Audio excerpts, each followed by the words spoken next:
Et coucou les amis, c'est Permapote. Aujourd'hui je me retrouve avec Nathalie et on va aller faire un petit tour de forêt et puis elle va nous parler de qui elle est, elle est vraiment extraordinaire, je vous le dis tout de suite. Donc ça va être formidable cette discussion et cette petite balade en forêt. Mais j'arrête de parler et je lui laisse la parole. Dis-nous tout. Oui, donc comme tu l'as dit, je suis Nathalie. Moi j'habite en Corrèze depuis début 2020. Et j'ai un parcours agricole et forestier, puisque j'ai travaillé une dizaine d'années à l'ONF, où là j'étais plutôt dans le quart nord-est. Et puis j'ai quitté la forêt parce que il se passait des choses à l'ONF avec lesquelles j'étais pas en accord. Et je me suis alors installée en agriculture et j'étais paysanne, j'élevais des chèvres, je faisais du fromage en Ardèche. Le Le cliché. classique. Superbe. Voilà, et du coup, je me suis bien éclatée là-dessus. Et puis après, j'ai un parcours où j'ai fait plein de choses différentes qui n'étaient pas forcément en lien avec la forêt ou l'agriculture. Mais je suis revenue à la forêt en 2016 avec une association qui s'appelait le Collectif Bois 07, qui avait remonté une filière de bois local en Sud-Ardèche. Et puis, le collectif Bois 07 faisait partie du réseau pour les alternatives forestières, qu'on appelle plus communément le RAF. Et j'ai rejoint le RAF en tant que salarié depuis début 2020. Et actuellement, j'ai une double activité. Donc, je travaille au RAF pour l'association qui a donc créé un fonds de dotation qui s'appelle Forêts en Vie. C'est un fonds de dotation un fonds de dotation, c'est une structure juridique d'intérêt général à but non lucratif et qui achète de la forêt pour la remettre à disposition à des associations locales qui sont porteuses d'alternatives forestières. Et j'ai aussi une activité de conseil à titre personnel, en individuel, où je fais du conseil en environnement, aussi bien forestier qu'agroforestier, jardin et paysage.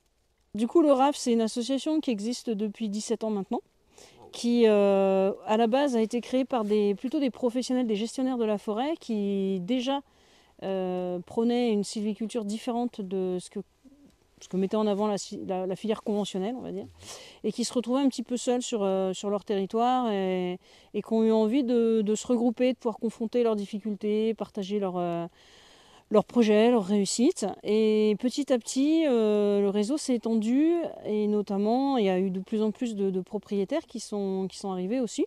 Des gens qui sont en aval de la filière, donc des artisans, des menuisiers, des menuisières, des charpentiers, des charpentières, mais aussi de plus en plus la société civile.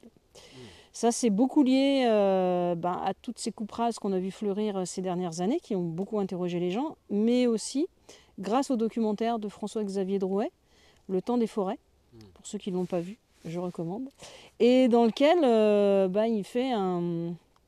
il dépeint en fait ce qui se passe et surtout cette industrialisation croissante de la filière forestière. Je ne parle pas de l'industrie forestière, parce qu'on a besoin de bois d'industrie, je parle bien de l'industrialisation et notamment de la gestion forestière.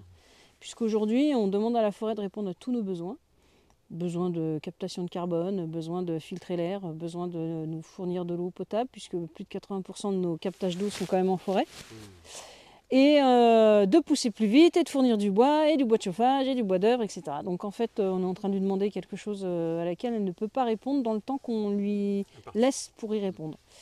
Voilà, et du coup, le RAF, c'est vraiment la mission aujourd'hui, une des missions principales, puisqu'il y en a trois des missions principales. Une des missions principales, c'est de répertorier ces alternatives, toutes ces personnes sur les territoires qui proposent d'autres choses et qui ont envie d'œuvrer pour une préservation de la forêt tout en récoltant du bois, tout en ayant une dynamique et surtout relocaliser toute l'économie. Mais je ne parle pas que de l'économie financière, il y a aussi toute une économie humaine et sociale autour de tout ça. Donc que tout ça reste sur le territoire, de le relocaliser.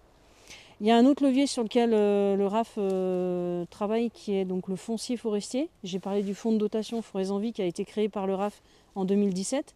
Mais le RAF accompagne aussi la création des groupements forestiers citoyens et écologiques qu'on appelle les GFCE qui fleurissent de plus en plus, où là ce sont des gens qui habitent sur un territoire et qui se regroupent, qui créent une structure, un groupement forestier pour pouvoir acheter de la forêt et y mener une gestion douce. Et puis derrière, il y a le troisième levier sur lequel le RAF joue un rôle important qui est la transmission, donc les formations.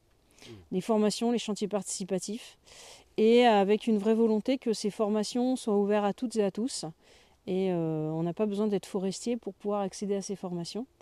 Et avec une petite fierté qui est que 47% des personnes qui viennent en formation chez nous sont des femmes. Super. Alors que le milieu forestier est quand même un milieu très masculin au départ. Mhm. Et donc, ce sont des formations que l'on propose, sylviculture douce, débardage à cheval, charpente traditionnelle, voilà, chantier non mécanisé. Donc, on réapprend les abattages à la hache, on passe partout. Non pas qu'on est contre les tronçonneuses, mais juste la transmission des savoir-faire.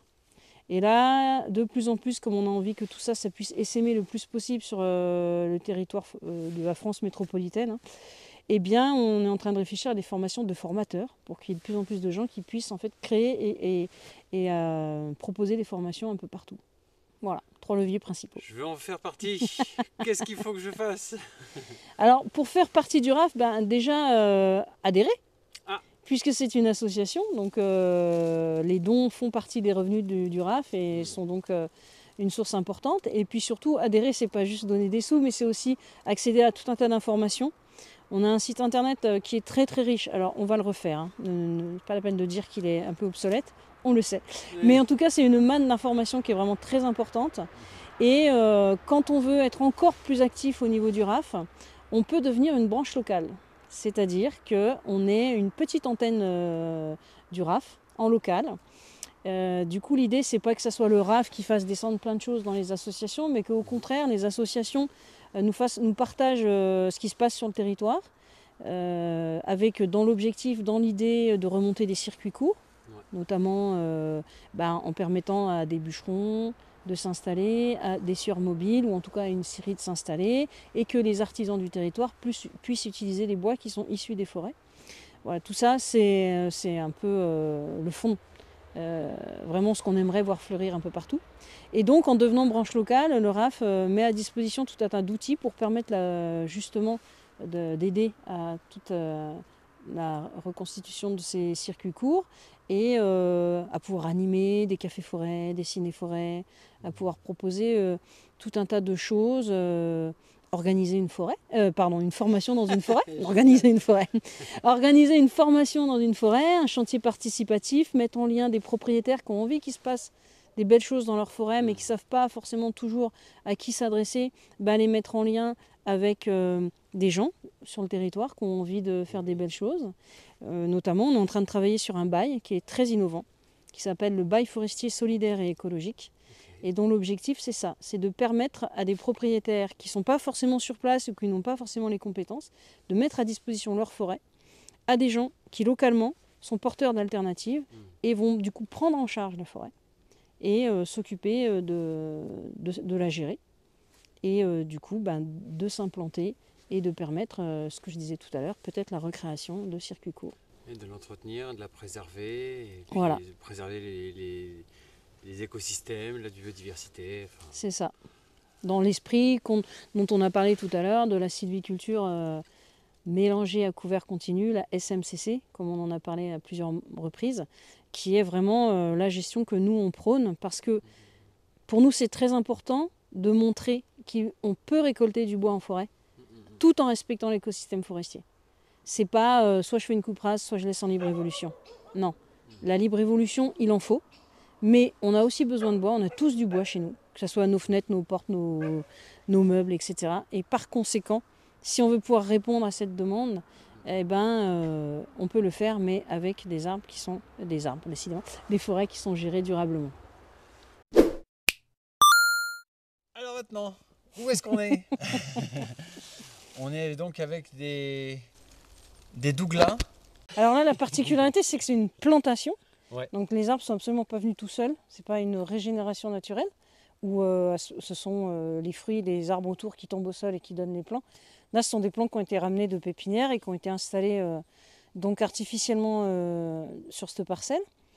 Donc la particularité qui fait pourquoi on reconnaît tout de suite que c'est une plantation, mais déjà il y a le côté alignement des arbres. Ouais. Les arbres ils sont rangés pour faciliter l'exploitation plus tard.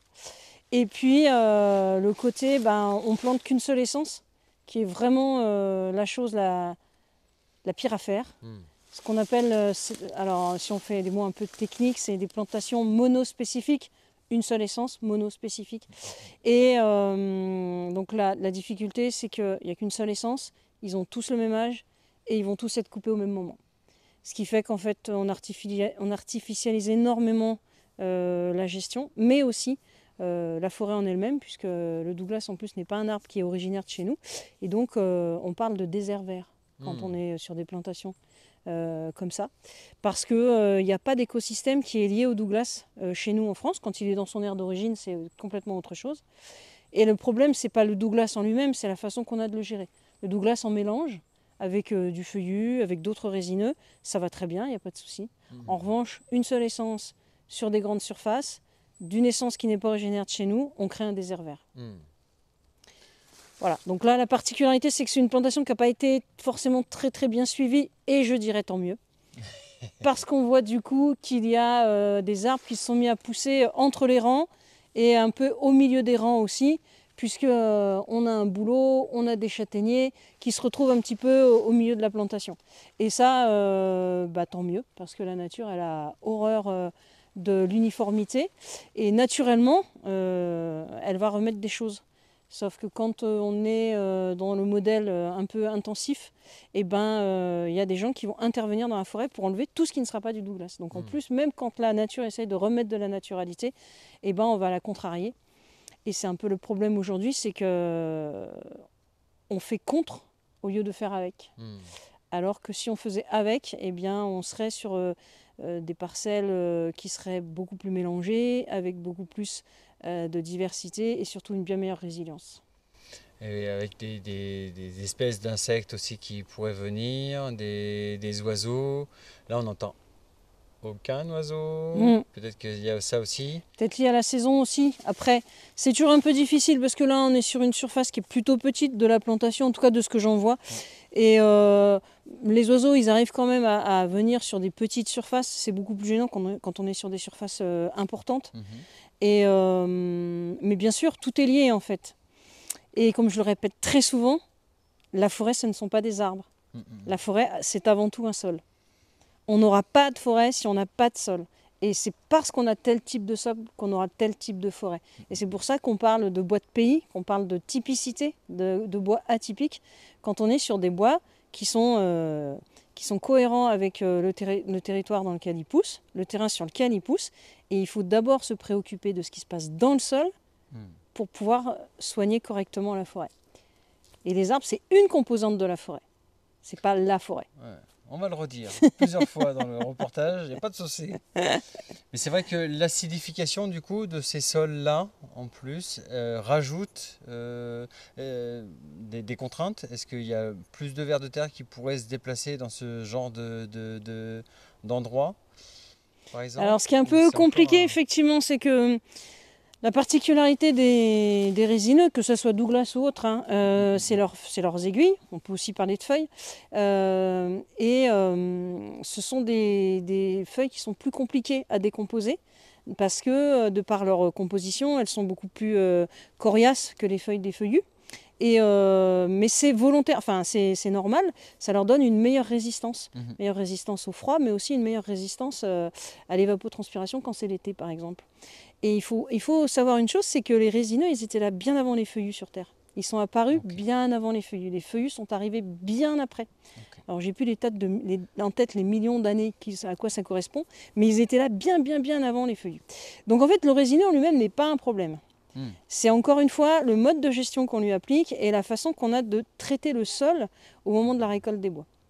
Alors quand on est dans les alternatives forestières, qu'on propose un autre rapport à la forêt, qui est ce que je disais tout à l'heure, qui était de faire avec et non pas contre, on a une vraie approche du sol, de comment ça se comporte et de tout ce qu'on fait comme action, quelles conséquences ça va avoir sur le sol, puisque comme on vient de le dire, la forêt c'est avant tout un sol. Ouais.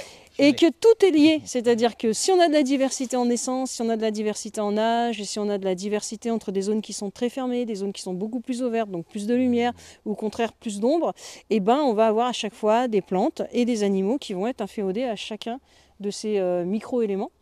Et puis micro par rapport à la taille d'une forêt sur plusieurs hectares, mais hyper important, même si c'est des petits habitats. Et ce qu'il faut savoir aussi, c'est que en forêt, aujourd'hui, on est essentiellement sur des peuplements qui sont très jeunes. Hmm. La Oui. grosse majorité des forêts françaises, à 80%, a moins de 100 ans. Ce qui est très jeune pour un arbre, puisque des arbres, un arbre tout à fait lambda, on peut parler du châtaignier par exemple, il vit 600 ans facile. Donc ça, c'est pas un problème. Et quand je dis 600 ans, c'est pas un record, hein, c'est de façon tout à fait générale. Et la difficulté aussi, c'est que plus les arbres sont jeunes, moins il y a de biodiversité qui leur sont liées. Tous les 100 ans, la biodiversité qui est liée à un arbre est multipliée par 10. Ok, Donc, incroyable. si on est en dessous de 100 ans, on perd une énorme possibilité de laisser se développer tout un tas de biodiversité. Et il y a notamment tout un tas de cortèges végétal et animal qui sont liés qu'au gros bois et au vieux bois. Donc s'il n'existe pas, ça n'existe pas dans la forêt. Wow. D'où l'importance de l'étagement des âges et d'avoir des îlots qu'on appelle de sénescence, c'est-à-dire des endroits où on laisse les arbres évoluer et mourir de leur belle mort. Et alors, c'est pas le but, c'est pas d'en avoir des hectares, ou alors on fait de la libre évolution, mais là c'est encore autre chose. Mais l'idée, c'est vraiment d'avoir des zones où on laisse ces vieux arbres évoluer et du coup on laisse tout le cortège qui lui est lié. Et puis ensuite, il y a le bois mort, sur pied et au sol, où c'est encore un autre cortège d'animaux et de végétaux qui vont venir et qui vont nourrir tout ça. Qui vont nourrir le sol. Le sol, tout l'écosystème en fait. Oui, ça multiplie les écosystèmes, les zones de biodiversité, toutes les zones comme ça, et donc tous les insectes et toute la vie, tout le vivant va se mélanger. C'est exactement ça. Plus de diversité, quoi. C'est pour ça que la forêt, ce ne sont pas que des arbres. Les arbres en font partie, et en fait, il se passe beaucoup plus de choses dans le sol que ce qu'on voit à l'air libre en fait. On va aller voir un autre un taillis de châtaignier. Allez, c'est parti. Ici par exemple, on est sur du taillis. Du jeune taillis, jeune taillis. Jeune taillis de châtaignier. En effet, il y a eu une coupe rase dans le coin. Oui. Voilà, et donc du coup, ce sont que des rejets de châtaigniers qui repoussent. C'est ça. Et alors on parle de taillis en fait, voilà, on parle de taillis quand on est sur une souche de départ et que cette souche a été coupée une première fois. Et la particularité notamment du châtaignier, il n'y a pas que le châtaignier, mais il y a aussi le chêne, il y a d'autres essences qui font ça, le charme, c'est que de la souche de départ, ensuite il y a plein de brins qui repartent, parce qu'il y avait des bourgeons qui étaient dormants au pied de cette souche et qui repartent. Et c'est ça qu'on va appeler le taillis, où on parle aussi de cépé. Et c'est un mode de gestion. Comme on a vu tout à l'heure le mode de gestion un peu intensif de la plantation, où on va faire une coupe rase derrière. C'est un autre mode de gestion qui s'appelle donc le taillis et qui fait que tous les 10 à 15 ans, suivant la richesse du sol, suivant les régions où on se trouve, etc., on va passer et on va couper l'ensemble des brins. C'est-à-dire l'ensemble de la cépée, partout, qui a repoussé. C'est un mode de gestion qui fait qu'on a rarement du bois qui va pouvoir faire du bois d'œuvre, de la charpente ou des meubles ou autre. En revanche, très bien pour faire du piquet, très bien pour faire voilà, des petits baliveaux, enfin, ce qu'on appelle les ganivelles, ce genre de choses, d'utilisation, et puis bois de chauffage. Alors, c'est un mode de gestion qui peut être mis en question aujourd'hui. En tout cas, moi, je le questionne beaucoup parce qu'il correspondait à un moment donné à des besoins qui étaient très prégnants au niveau agricole, notamment, et aussi pour tout ce qui était bois de chauffage, charbon de bois, etc. Aujourd'hui, les besoins ne sont pas tout à fait les mêmes, mais surtout, on s'aperçoit que le taillis de châtaignier, aujourd'hui, il souffre énormément, il est très dépérissant, notamment sur des versants qui sont plein sud ou sur des sols où il y a peu de réserves d'eau. Et que c'est aujourd'hui, on observe une forte mortalité des taillis de châtaigniers, un peu partout en Corrèze. Pas que en Corrèze, mais en tout cas là on est en Corrèze. Et parce qu'il faut avoir à l'esprit que les brins, ok, ils ont 10-15 ans quand on les coupe, mais la souche, elle, ça fait peut-être 200 ans ou 300 ans qu'elle est là. Et à un moment donné, il y a une forme d'épuisement. Pour faire simple, il y a une forme d'épuisement qui peut arriver. Et c'est aussi pour ça qu'il y a une moins bonne résilience. Et du coup, parce que c'est assez traumatisant, hein, tous les 10-15 ans, il y a tout qui est coupé. Et ça veut dire qu'on coupe tout, mise en lumière brutale du sol. Et donc, une grosse perturbation, même si c'est beaucoup moins perturbé que quand on est sur une plantation coupe rase. Grosse perturbation de tout l'écosystème forestier, puisque le sol forestier, tous les sols, mais surtout le sol forestier, n'est pas du tout fait pour être mis en lumière. Oui. Un sol forestier, quand on est dans une forêt avec déjà des grands arbres, etc., en vrai, il ne reçoit en direct que 3% du rayonnement solaire. Tout ce qu'il reçoit sinon, c'est ce qui est filtré par les feuilles des arbres. Incroyable. Donc imaginez que quand on met le sol en pleine lumière brutalement, moi je dis toujours, les par exemple. moi je dis toujours les coupes rases, pour bien comprendre, on prend quelqu'un, on le met tout nu, on lui file une bouteille d'eau, et puis on le laisse une semaine en plein soleil là. Voilà, et ben je pense que quand on le récupère, il n'est pas en bon état. Ben voilà, ça donne une idée de ce que subit le sol. Alors qu'il était couvert, qu'il était à l'ombre, qu'il recevait très très peu de chaleur, de l'humidité, puisqu'il y a quand même une humidité stagnante en forêt. Du jour au lendemain, il se retrouve comme si vous étiez à poil dans une coupe rase avec une bouteille d'eau pour survivre. D'accord. Et encore cette bouteille d'eau. Et encore, on est sympa en donner une bouteille d'eau. Ouais, on est sympa quand même. Hein. Mais voilà, c'est vraiment, il faut vraiment imaginer, imaginer que c'est très traumatisant, quoi. Ah bah oui, c'est sûr que là. Et donc du coup, par exemple, dans ces zones, ils ont laissé donc un arbre tous les 15 mètres. Donc on voit là un grand arbre qui va se mettre parmi les autres. C'est voilà, c'est un des brins de taillis. Alors après, je suis étonnée qu'ils aient fait ça parce que souvent, ça se fait peu. Mais après, c'est ce qu'on va appeler de la futaie sur taillis. C'est-à-dire qu'on va garder un arbre, un brin.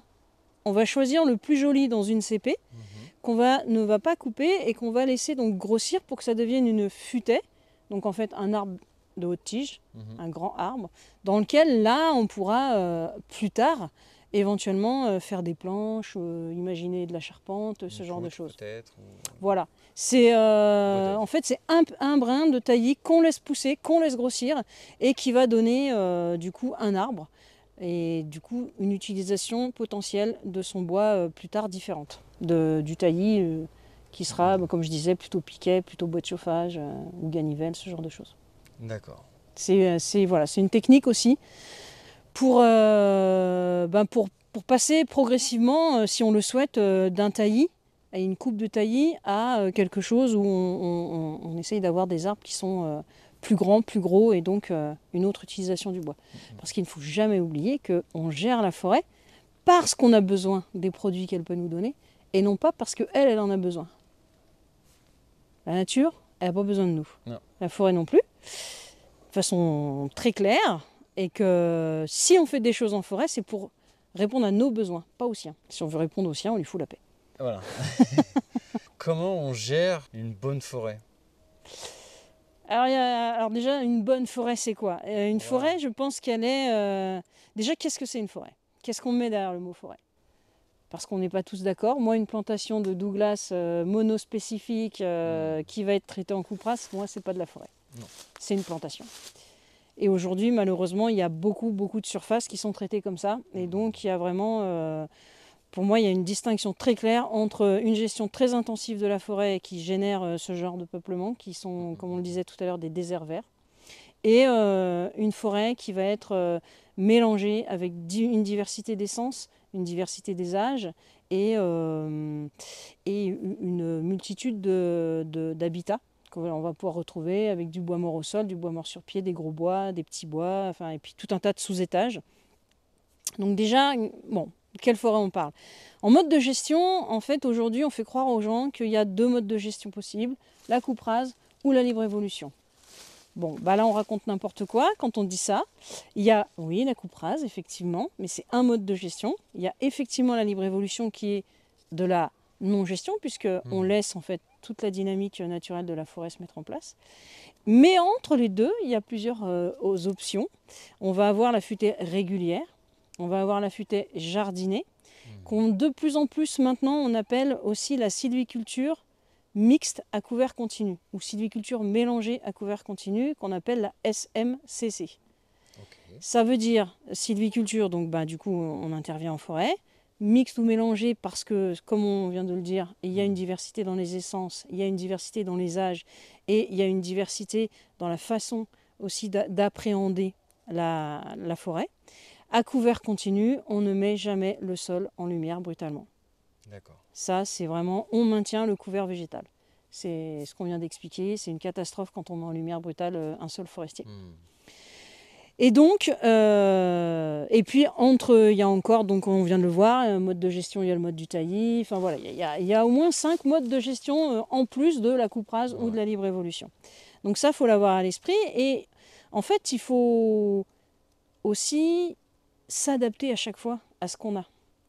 C'est pas sur une table qu'on décide ce qu'on va faire. Voilà. Il y a la sylviculture, la SMCC, c'est un principe, mais alors il y a très très peu de forêts qui sont à l'équilibre et qui permettent de faire tout parfait. Elle est déjà très bien mélangée dans les âges, dans les diamètres, dans les hauteurs, etc. Non, les actions nous amènent à tendre vers cet équilibre.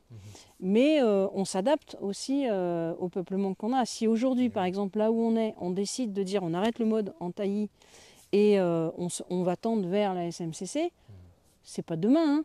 Il va falloir intervenir de façon très différente, déterminer des zones, être peut-être un petit peu plus interventionniste par endroit et beaucoup moins par d'autres pour pouvoir justement créer des zones différentes avec des âges différents. Avec, on va mettre en lumière pour faire arriver des essences qui pour le moment ne peuvent pas parce que le châtaignier est beaucoup trop présent. Et puis peut-être qu'on va même par-ci par-là réintroduire d'autres essences pour aider à ce mélange. Voilà, il n'y a pas de recette miracle, on s'adapte, on voit ce qu'on a, on sait vers quoi on veut tendre et de là on va faire découler les actions qu'on aura en forêt.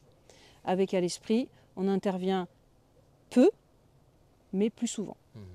Pour que justement le peuplement il ait le temps de réagir en fonction de ce qu'on a fait, de s'adapter, nous de voir comment ça réagit et de réajuster justement toutes nos actions.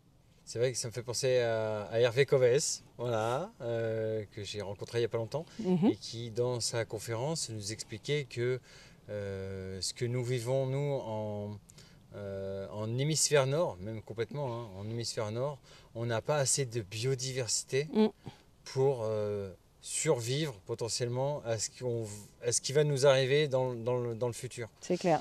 Donc si on veut survivre à nos essences qui ne meurent pas, qui ne se dessèchent pas, il faut faire un peu comme en Équateur ou en tout cas dans l'hémisphère sud à la moitié. Centre, ouais, un peu, ouais. Centre, voilà.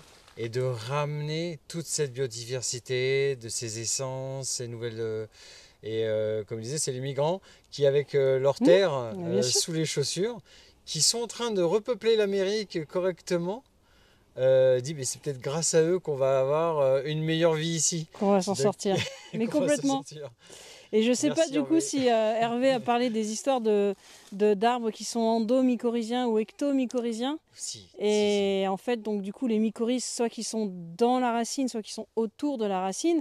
Et en fait, on s'aperçoit que c'est ceux qui ont des mycorhizes dans la racine qui vont être beaucoup plus résistants à nos épisodes de sécheresse.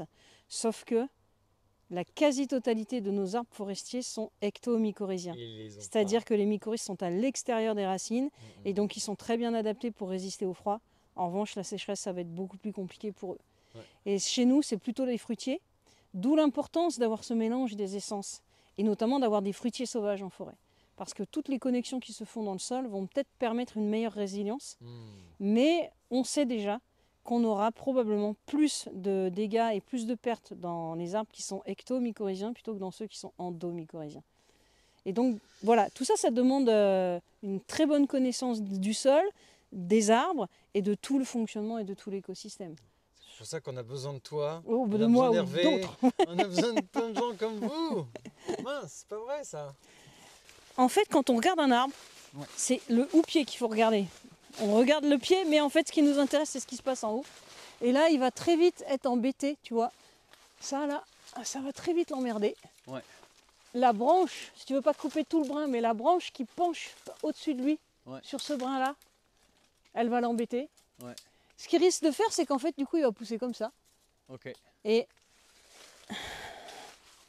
là, tu vois, moi, je lui enlèverai celui-là. Et pareil, la branche, la fourche de gauche de celui-ci, pour lui faciliter, lui faire un petit puits de lumière. Tu vois ? Ouais. En fait, il va continuer à être gainé, donc c'est très très bien, il va monter, mais en revanche, il va avoir suffisamment de lumière pour sortir. Alors que là, il est très bien parti, Mais il risque d'être vraiment embêté par ces quelques branches. Franchement, c'est précieux ça, c'est hyper précieux. Il y a un bouleau qui arrive aussi. Il y a une petite diversité qui va arriver, même si le châtaignier est quand même très présent. Là-bas, ce sont des genêts Ouais. qui poussent généralement donc, en coupe rase. Oui, le genêt, en fait, c'est un fixateur d'azote. Ah. Donc, en fait, son gros intérêt, alors encore une fois, il ne faut pas non plus qu'il devienne trop envahissant, mais son gros intérêt, c'est qu'en fait, il renourrit le sol. Les plantes n'arrivent jamais par hasard quelque part. Non. Donc en fait, souvent, pourquoi on va être... après une coupe rase, il va y avoir beaucoup de genêt, parce que le sol il a été tellement déséquilibré, tellement défoncé que derrière, la nature, elle met des choses qui vont le reconstituer. C'est comme les ronciers. En fait, le roncier, pourquoi il arrive c'est parce qu'il prépare le sol à la forêt. Il a des nodosités au niveau des racines qui préparent le sol à l'arrivée de la forêt. Donc en fait, oui, alors des ronciers, c'est chiant, on n'arrive pas à passer à travers, etc. Mais c'est hyper précieux. Et puis ça joue le rôle de ce que nous, on met artificiellement pour protéger les plants. Ouais. C'est qu'un arbre qui pousse au milieu d'un roncier, le chevreuil, il n'ira pas le manger. Ouais. Il est naturellement protégé. Et dès que la forêt se referme, les ronces, elles disparaissent. Ben oui. Elles n'ont plus assez de lumière, elles vont se déplacer, mais en fait, elles ont fait leur job. Ouais. Elles ne sont plus dans la station qui leur convient. Naturellement, elles vont du coup disparaître. Si on remet en lumière le sol, elles vont revenir. Ben oui. Mais en tout cas, elles ont fait leur job, elles disparaissent naturellement et elles vont préparer le sol ailleurs. La nature ne met jamais les choses au hasard. La nature est parfaite. Parfaite, je sais pas, mais en tout cas, elle sait faire les choses. Ouais, et puis d'avoir à l'esprit en fait de ramener aussi de la diversité. Donc dans ce qu'aura été ouvert, tu vois la petite zone de genêt dont on parlait, aller y mettre un petit fruitier ou un merisier ou un érable ou quelque chose, tu vois, qui va ramener de la diversité, profiter de ce travail que tu fais pour ramener d'autres choses et travailler avec ce qu'il y a tout en améliorant ou en tout cas en enrichissant. Améliorer, je ne sais pas, mais en tout cas enrichir et puis permettre à d'autres, une biodiversité d'arriver. Et ça, c'est assez chouette. Je vois que là, il y a un hêtre qui pousse en bordure. Donc la diversité, elle n'est pas loin. Hein. Là, il y a un hêtre qui est un peu gros. Là, il y a un bouleau. Bon, il y a un poirier qui a été planté. Il y a quelques chênes. Il y a, voilà. Et travailler aussi en ayant ça à l'esprit. Favoriser, du coup, quand tu vois qu'il y a une essence un peu différente qui est là, voir si tu peux miser dessus, dans le sens si elle est viable. Et si oui, jouer la carte de la diversité en influençant. C'est à ça qu'on sert. Hein. Ouais. Quand on vient faire de la gestion, c'est à ça qu'on sert. Hein. Normalement. Eh bien, nous serons de concert avec la forêt. Mais normalement, c'est pas du tout la pratique. Hein. Ça, nous, on veut pas voir ça. Les arbres, ce qu'on appelle les rémanents, en fait, c'est ce qui va rester de la récolte des bois. Et tout ce qui est de 7 cm de diamètre et moins doit rester en forêt déjà. Okay. Ça sort pas de forêt. Contrairement à de plus en plus, on voit qu'ils tirent les houppiers, qu'ils sortent tout, voire même ils arrachent les souches. Bon bref, passons. Et ça reste en forêt et c'est coupé de façon à ce que tout touche le sol. Pour que ça soit décomposé le plus vite possible et que ça redonne de la nourriture dans le sol. Donc les andins, alors après on appelle ça des andins. On peut se dire, ça fait aussi des micro-habitats, il y a des... Voilà, les hérissons et autres animaux qui peuvent se mettre dedans.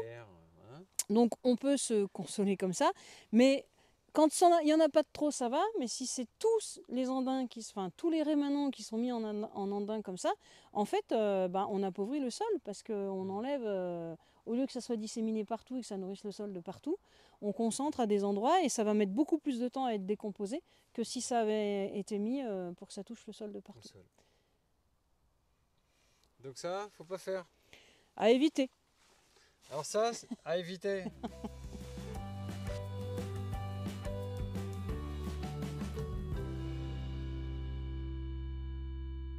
Il faut savoir. Il y a une évolution naturelle des essences, c'est-à-dire que c'est normal, par exemple, qu'à un moment donné, on n'ait plus de bouleau dans une forêt. Parce que le bouleau, c'est une des premières essences qui arrive, qui est là pour ce qu'on appelle les arbres pionniers, pour commencer à mettre un couvert, une ombre au sol, qui fait qu'ensuite les arbres qui ont besoin d'ombre dans le jeune âge vont pouvoir s'installer.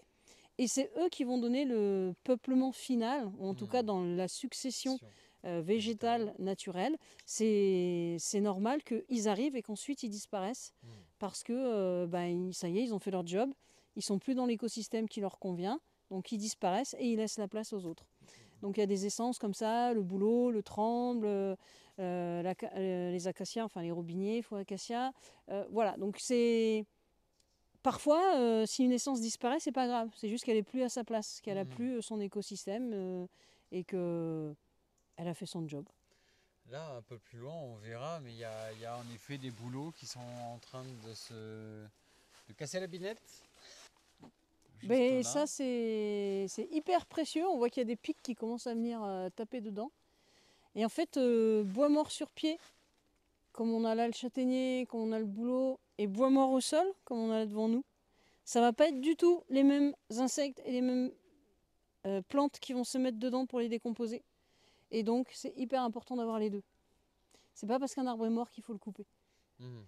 À moins qu'il penche, qu'il soit dangereux, enfin voilà, qu'il met en sécurité quelque chose, là d'accord, mais s'il gêne rien, il faut vraiment laisser évoluer naturellement les choses parce que on crée des micro-habitats dont on parlait tout à l'heure, qui sont différents et qui sont hyper précieux pour l'évolution naturelle de la forêt. Le chêne américain pousse très vite. C'est vrai. C'est un bois qui pousse beaucoup plus vite que chez nous. Et c'est un bois qui est très beau. En soi, c'est un très beau bois aussi en ébénisterie, en menuiserie. Il est tout à fait utilisable. En revanche, encore une fois, c'est un arbre qui n'est pas de chez nous, donc qui n'est pas endémique et du coup qui n'est pas géré par l'écosystème forestier de chez nous, parce que quand ils sont face à lui, ils lui disent on ne connaît pas lui, on ne sait pas ce qu'on va faire avec, si je caricature. Et surtout, sa particularité, c'est que le chêne rouge ne supporte pas autre chose que lui-même. Donc une fois qu'il est quelque part, le risque c'est qu'il fasse en sorte que rien d'autre ne pousse que lui-même, et que donc petit à petit, il devienne l'élément principal, voire même le seul, puisqu'il va s'arranger pour faire crever tous les autres.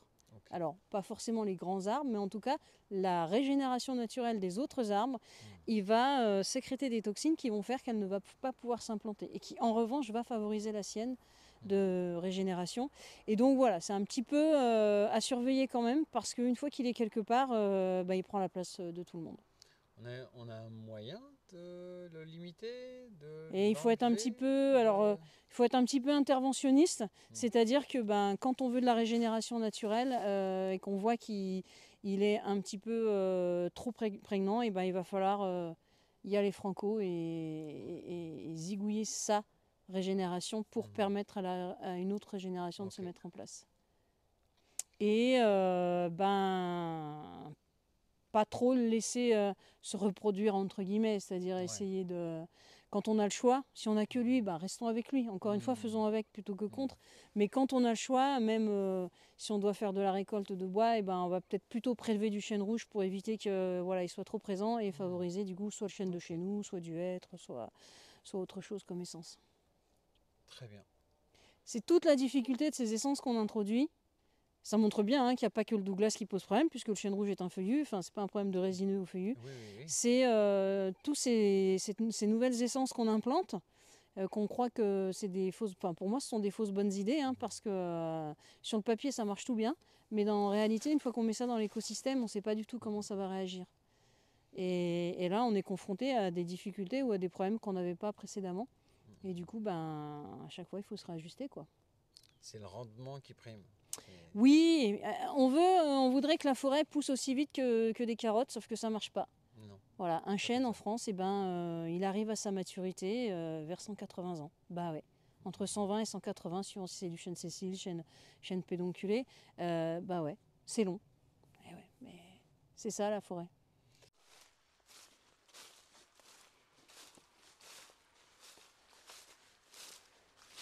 Donc là, c'est un chêne de chez nous. Et si tu regardes bien l'écorce, elle est bien cannelée, elle est bien rugueuse. Ouais. Et l'intérieur de l'écorce, là, c'est plutôt marron, on va dire. Enfin, couleur... Et on va voir là-bas, c'est un peu rouge. Et puis c'est beaucoup moins rugueux. Et là-bas, c'est un chêne rouge d'Amérique. Voilà, tu vois, là on est sur une écorce qui est beaucoup moins rugueuse, même si elle n'est pas lisse, mais elle est beaucoup moins cannelée. Et c'est un peu orangé à l'intérieur. Je sais pas si tu vois la différence. Ouais. Ok. Alors là, à cette époque de l'année, c'est très facile de les distinguer parce que ils ont vraiment une couleur magnifique. Ça, on ne peut pas leur enlever ça, ils sont magnifiques à l'automne. Ils ont une couleur rouge-orange qui est absolument incroyable. Celui qui est juste à côté, alors que nos chênes sont plus jaune-marron. Puis bon, après, il y a la forme de la feuille, enfin, il y a d'autres critères qui permettent de distinguer, mais en hiver, si tu as que l'écorce, c'est assez facile. Ils sont quand même beaucoup moins rugueux, et puis il y a ce petit côté orangé qui est assez facile à reconnaître. Donc du coup, à surveiller pour éviter qu'ils avancent trop dans la forêt. Bah voilà, là, si t'en as pas de trop, bon là, il y a la CP qui est là, celle qui est juste derrière, celle qui est là. Voilà, à voir. Après, quand on est dans une station qui est plutôt bien équilibrée, ils vont pas forcément réussir à prendre le dessus facilement, mais c'est en tout cas une essence qu'il faut surveiller.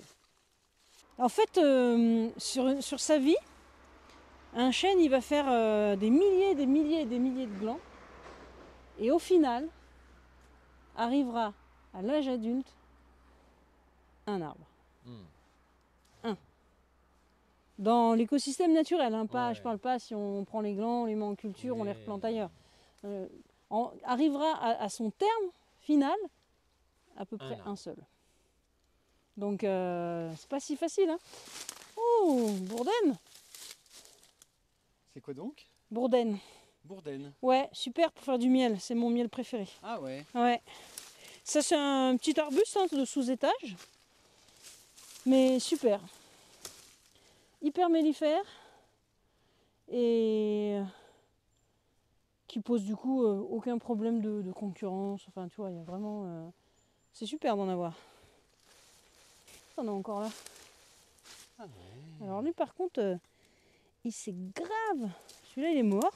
Fait défoncer par un chevreuil. Ah ouais. Mais... regarde, incroyable ça. Il s'est entouré, la branche qui est vivante, elle s'est entourée autour de celui qui est mort. Là, lui, il s'est fait, voilà. Mais ça repart du pied. Ok. Donc c'est chouette. Ça c'est marrant, les branches poussent en étoile. C'est ce qu'on appelle... Alors non, elles poussent, elles sont alternes là. Elles sont alternes. Alternes. Parce que sinon il y a deux façons de pousser. Alterne, comme on voit là. Une fois là, une fois là, une fois là. Ou opposé décussé. Il va y en avoir deux qui vont pousser les unes en face des autres. Et puis les autres qui vont pousser au-dessus, elles vont pousser pareil mais opposées. Okay. Et on est opposé décussé. À chaque fois ça va faire ça. Okay. Décussé pour deux et opposé parce qu'un coup ça pousse comme ça, un coup ça pousse comme ça. Et ça c'est aussi une façon de reconnaître les arbres. C'est aussi un des critères. Alors là il faut commencer déjà à s'y connaître un petit peu, mais quand on a des fois quand on hésite entre deux essences, et ben ça peut être un critère de dire ah ben non là c'est alterne, ça peut pas être telle plante, ou au contraire ah bah oui c'est bien elle quoi. Okay. Et tu vois ça pousse au milieu des ronces et ça ne pose pas de problème. La ronce n'est pas un problème. T'as un petit chêne qui pousse là aussi. Tu vois il y a un petit puits de lumière ici et très vite on s'aperçoit qu'en fait et ben ça donne un espace pour qu'il y ait des choses qui puissent sortir et pousser. Ouais. Et là au milieu, exactement. Et au milieu des ronces, ils sont tranquilles. Le chevreuil, s'il veut venir grignoter, il va pas aller se mettre dans le roncier. S'il a quelque chose à manger qui est beaucoup plus facile d'accès à côté, il est comme nous, il va se faciliter la tâche. Et le burden d'ailleurs, qui est juste là, donc il fait des petites taches sur le tronc, c'est ça? Ouais. Il y a dessus des chèvrefeuilles qui poussent. Ouais. Et du coup, ça l'étrangle. Ouais. Et ça fait des magnifiques bâtons de marche. Oui, en revanche, le chèvrefeuille, c'est un vrai problème. Alors quand c'en est comme ça, un par-ci par-là, on ne peut pas dire que ça soit très grave, mais il peut arriver. Moi, quand j'étais dans le quart nord-est, que je travaillais à l'ONF, on avait une parcelle qui avait été régénérée, où le chèvrefeuille était très présent, et ça mettait en péril concrètement la régénération. Wow. Ouais. Parce que si tu regardes bien, là, regarde, il s'est entouré, il tire l'extrémité de la bourdaine vers le bas, donc il est en train d'étrangler la bourdaine. Et en plus, enfin, c'est vraiment c'est un vrai problème, quoi. Il est en train de le tirer, donc la bourdaine, elle ne peut même plus pousser en hauteur. Enfin là, le pied, là, il est condamné. Alors voilà, un par-ci par-là, c'est pas grave. Mais si on avait une forte présence du chèvrefeuille dans une parcelle où il y a beaucoup de jeunes bois, ça pourrait mettre en péril, ouais, là. Après, ça fait partie, j'ai envie de dire, de la sélection naturelle. C'est pas, voilà, c'est pas lui le méchant et l'autre le bon. C'est comme ça, c'est tout. Mais autant le lierre n'est absolument pas un problème pour les arbres, autant le chèvrefeuille, on constate que sur des jeunes arbres, ça peut faire des dégâts. Il ne faut pas l'éradiquer non plus, hein. Il est hyper précieux. Notamment au printemps, il fait des fleurs et c'est très mellifère, c'est hyper important. Mais c'est comme tout, en excès, il peut poser des problèmes.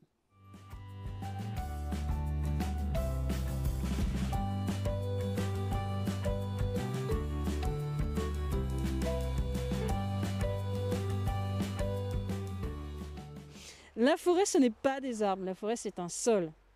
Avant tout un sol, parce que c'est ce qui se passe dessous qui donne ce qu'il y a dessus. Et tant qu'on maltraitera les sols, eh bien, on ne pourra pas avoir des forêts qui seront en bonne santé. Est-ce que tu aurais un conseil pour les futures générations?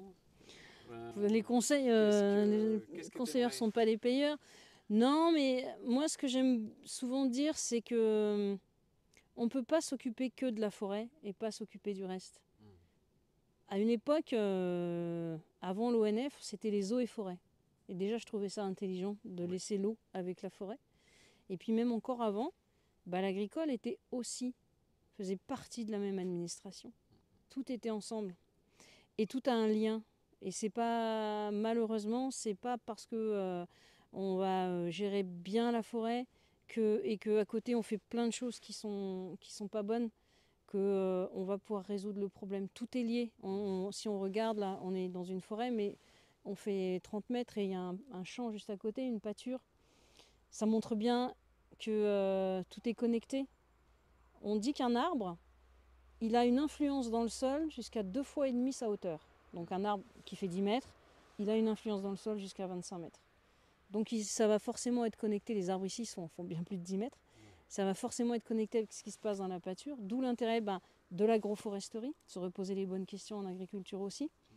Et puis de tout ça va découler la qualité de l'eau qu'on va boire, la qualité de l'air qu'on va respirer, la qualité de nos paysages. Et voilà, c'est un tout. L'écosystème, on en fait partie, on n'en est pas au-dessus. Et il est complètement imbriqué entre tous les éléments qui constituent nos paysages. La vie est belle. T'as vu avec Oves il n'y a pas longtemps, toi? Je ne sais pas, peut-être. Peut-être qu'il y aura une vidéo bientôt. Mais voilà, et puis je voulais rebondir sur les champignons dont tu parlais, et juste pour montrer à quel point ce qu'on voit, ce qui est émergé sur le sol, est tellement peu par rapport à ce qui se passe dans le sol, c'est que c'est même pas le champignon qu'on ramasse, c'est l'inflorescence de tout ce qu'il y a dans le sol. Ce n'est même pas 20% du champignon en réalité. Le champignon, en vrai, c'est le mycélium. C'est ça. C'est exactement ça. Ce n'est que le fruit. Donc en fait, c'est comme une pomme par rapport à un pommier. Voilà. On voit que la pomme. Et voilà. Et du coup, on voit le champignon, on le ramasse, mais on a pu ramasser ça parce qu'il se passe. Alors j'ai plus en tête quelle essence de champignon c'est. Je crois que c'est en Suisse. Ça a été mesuré. Alors, j'ai plus en tête le nom du champignon, mais ils ont retrouvé son mycélium sur 50 hectares. Wow. 50 hectares. Et il est âgé de je sais plus quel âge, ce champignon. 50 hectares. Je sais pas si on se rend compte de ce que ça fait. Ouais, ça fait... Je sais pas, un terrain de football, c'est pas un hectare? Je sais pas, je crois que c'est ça. C'est ça, ça fait 50 terrains de football. Voilà. Un pied de champignon. Non, mais c'est énorme. Les champignons sont plus grands que vous. Votre terrain. C'est énorme, vraiment. Enfin, quand on commence à s'intéresser à... En fait, c'est l'infiniment petit qui fait ce qu'on voit. Ouais. Et on l'oublie juste parce qu'on ne le voit pas. Donc, préservons les sols, mais même les sols agricoles. Enfin, Aujourd'hui, c'est une aberration de continuer le labour, de continuer le travail du sol. Enfin bon, c'est un autre sujet. L'agroforesterie est un autre sujet. 2025, on revient, on va rediscuter d'autres choses. Eh bien, merci Nathalie de Merci à cette toi. belle journée en ta compagnie. On a encore plein de choses à discuter. Peut-être on va te retrouver dans nos podcasts. Hein, Peut-être. on verra bien. C'est une idée qui pousse et qui germe. On espère te revoir bientôt. Ça marche. Moi, je suis là. Je bouge pas. À très bientôt alors. Ciao, ciao. Et bien voilà les amis, c'est la fin de ce petit reportage avec Nathalie. J'espère que vous aurez appris plein de choses super intéressantes. Voilà, j'espère que une des choses les plus importantes, c'est que une forêt, ce ne sont pas des arbres, c'est avant tout un sol. Voilà. N'hésitez pas, si aussi vous avez des forêts ou vous connaissez des gens qui ont des forêts qui ne savent pas quoi en faire, et bien il y a des solutions, notamment discuter avec nous, discuter avec le RAF, discuter avec Nathalie, n'hésitez pas. J'ai moi aussi plus envie d'en trouver, d'aider des gens. Aider le vivant, aider justement tout ce petit monde à pouvoir cohabiter. Il y aura aussi, donc vous avez compris, des prochaines vidéos avec Hervé Coves, avec aussi la charpente tradie si ça vous intéresse.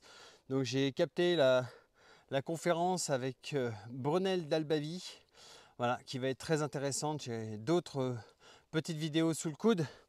Donc n'hésitez pas si cette vidéo en tout cas vous a plu, à la partager, à la liker et tout le tralala. Enfin voilà, je ne veux pas vous dire ce que vous avez à faire. Chacun est libre de son libre arbitre. Voilà. En tout cas pour moi, c'est à très bientôt pour de nouvelles aventures. Et prenez soin de vous. Ciao, bye!